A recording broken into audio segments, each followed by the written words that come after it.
It was 6:22 a.m. when sunlight finally broke across the Phoenix Sky Harbor runway, slicing the morning haze with thin golden lines.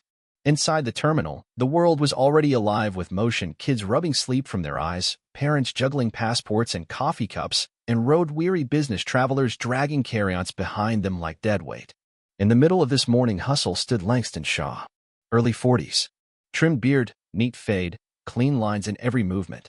He had the look of a man who never rushed, because he never needed to. There was nothing frantic about him, just quiet confidence. Dark brown skin, crisp blue shirt, duffel bag over one shoulder, and the kind of poise that made people either look twice or look away, unsure why he made them feel something. Langston stepped forward and handed his boarding pass to the gate agent.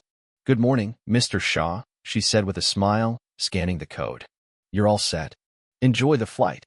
He nodded once and stepped onto the jet bridge. No earbuds yet. Just eyes scanning naturally, teenagers taking selfies, an older couple whispering about their house alarm, a woman nearby in a bright floral blouse murmuring into her phone too quickly. Langston absorbed it all without trying. It wasn't anxiety. It was instinct. But today wasn't supposed to be about instinct. This was the off switch. He'd wrapped up a surveillance op in Tempe less than 20 hours ago, 6 weeks of slow, silent work for the Bureau. No shootouts. No headlines. Just wiretaps, affidavits, and black coffee. Now he was heading home. Row 14, window seat. He stowed his briefcase, slid into his chair, and finally put in his noise-canceling headphones. He exhaled. Just as the low hum of the engine started to quiet the world, a voice tapped through the stillness. "Excuse me." A white woman in her 50s stood in the aisle. Bleach blonde highlights, too much perfume, and a designer tote clutched to her chest like it held something sacred. "I think you're in my seat." Langston blinked, checked his pass, and replied gently, "No, ma'am." 14A. Window. He turned it so she could see. She glanced at hers. "Oh, I'm 14B, she muttered, flustered. He nodded, scooted slightly as she squeezed past, and turned his head back to the window. But something shifted. Not the plane. The air. She was tense, clutching her bag too tight, arms stiff, shoulders high. Every few seconds, she'd sneak a glance at him, then turn quickly back. Langston didn't react. He'd seen worse: courtrooms, boardrooms, coffee shops. Most of the time it didn't sting anymore. He shut his eyes. Then came the second interruption. "Excuse me," she said, tapping the armrest this time. "Would you mind?"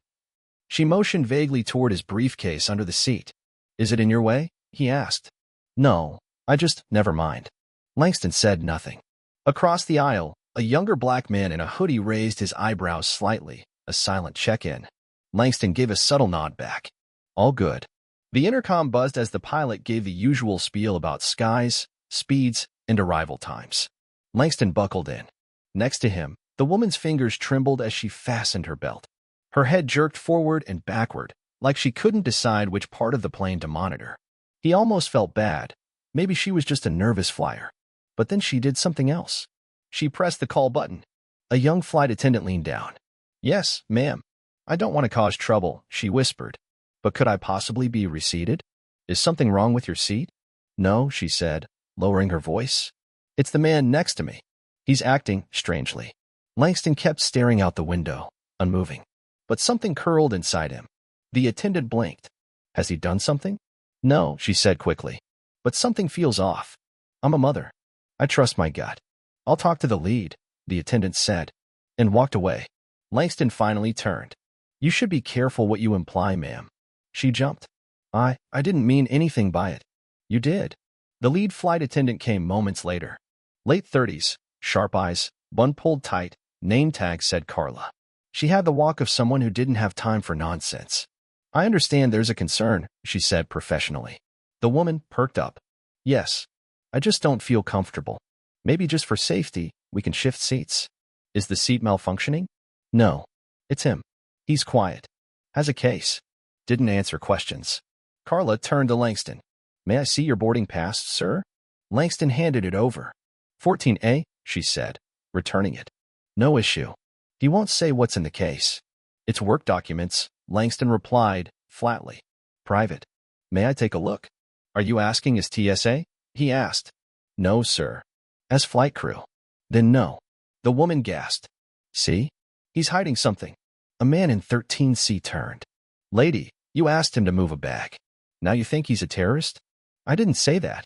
Then what are you saying? The woman stiffened. I want to speak to the captain. If something happens mid-air, I won't forgive myself. Langston turned to Carla. You have a supervisor or air marshal on board? Because this is escalating. We're still at the gate, Carla said. I'll call ground. 5 minutes later, a man with a clipboard, thick shoulders, and a Phoenix PD officer boarded. The man's badge read T. Jacobson. He didn't look happy to be there. Who made the report? He asked. I did, the woman blurted.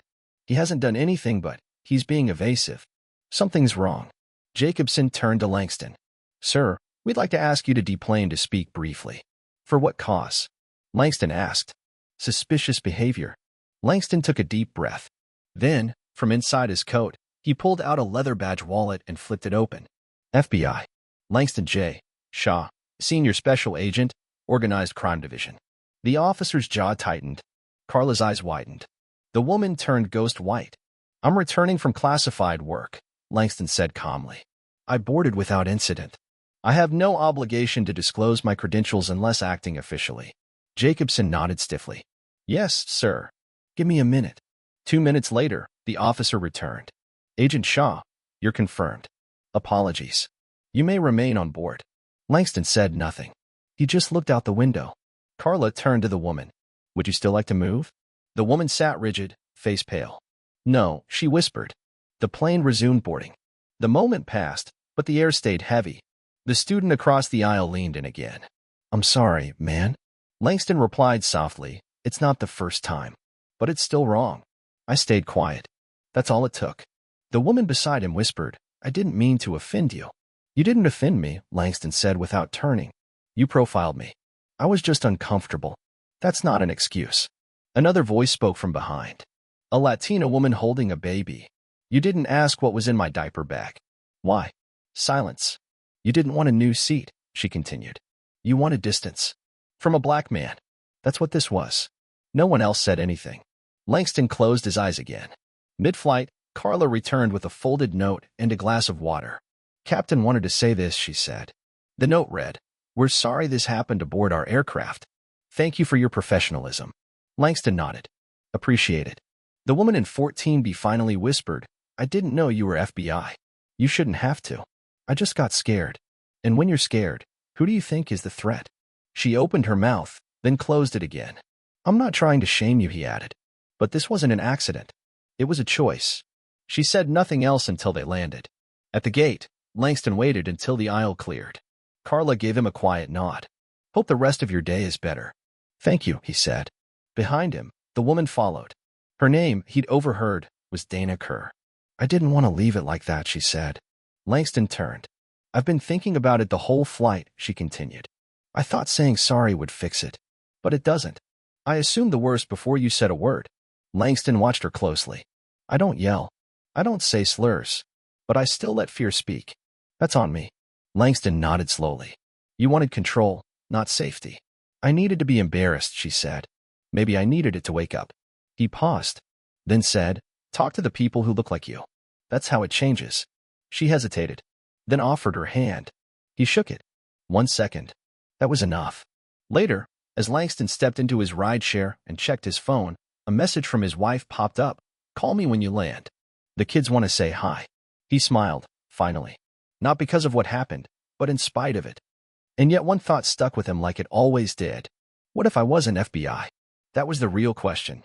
And that's the story's truth, not about a badge, but about a country that teaches fear so deeply it becomes reflex. It takes reckoning to unlearn it. Dana had started. Maybe that was enough for today. But the rest? Still waiting to board.